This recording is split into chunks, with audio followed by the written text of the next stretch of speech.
Good morning, Jeffrey. So today at 10:30, we are having a bit different lesson. Remember that we are going for PYP online exhibition, and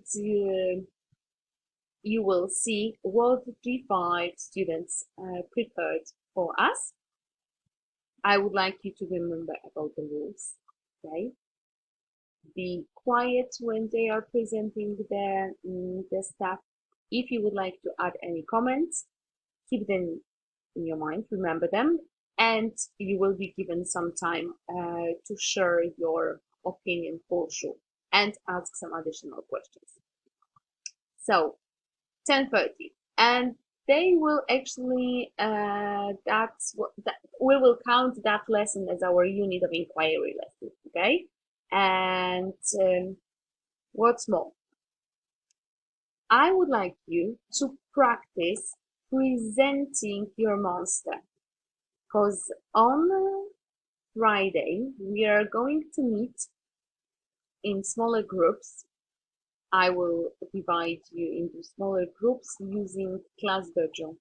Okay, so you will be divided at random, and each of you will be given 3 minutes to present the monster that you described, just to convince your friends that your monster is the best and they should buy it. Okay, so what I want you to do today is to plan your speech, because 3 minutes, that's not too much, okay? So you need to be quite fluent speaking. Remember about the most important points and about the reasons why your monster is the best. And what I want you to remember about is also using the transition words, the ones that we discussed yesterday during our writing. The text about no homework. I hope you remember. Okay, so try to use, if you add the argument, the reason why your monster is the best, try to use the words like firstly, secondly, moreover, next, to start, or in conclusion. Okay, that will make your presentation, your speech, much more professional. Okay, so that's the task for today. Count the time, 3 minutes, use your watch or a mobile to see and to practice. 3 minutes, okay? And on maths, I would like you to learn about simplifying fractions. As long as we are having no lesson, I would like you to practice. I mean, we are having the lesson, but we will go for the exhibition. I would like you to watch 2 videos about simplifying fractions. Okay? Simplifying fractions, as you will see, is like writing them in a simpler way, and you will need your division skills for that. So it will be a short revision of division as well. So there are 2 videos to be watched, and after that, 2 tasks to be completed. The first task is like a step-by-step instruction what to do.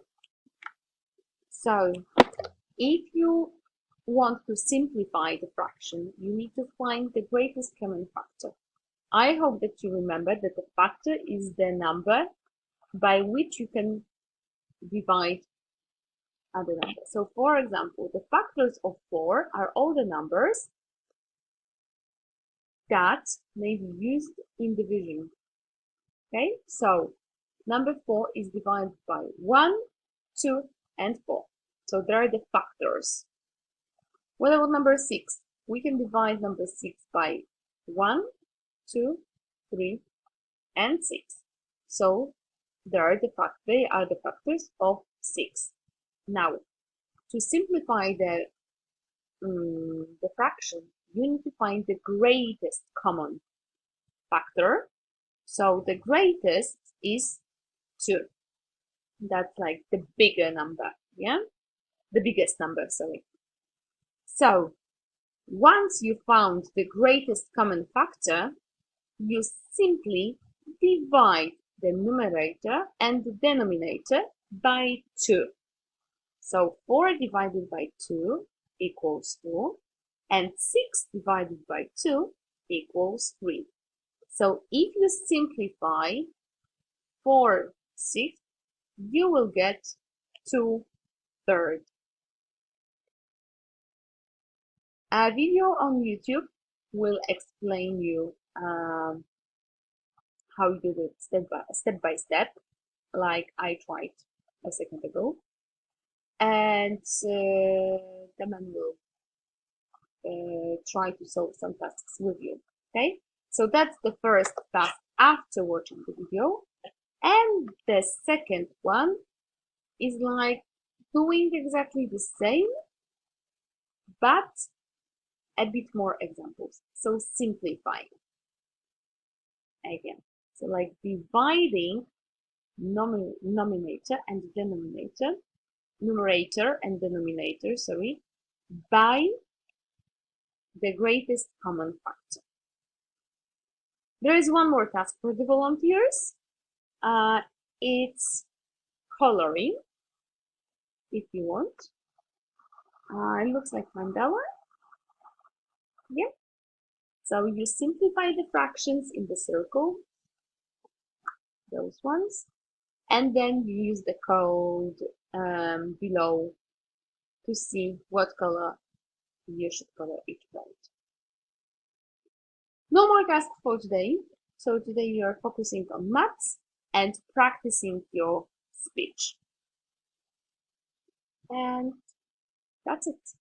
See you at 10:30 during the PYP exhibition. See ya!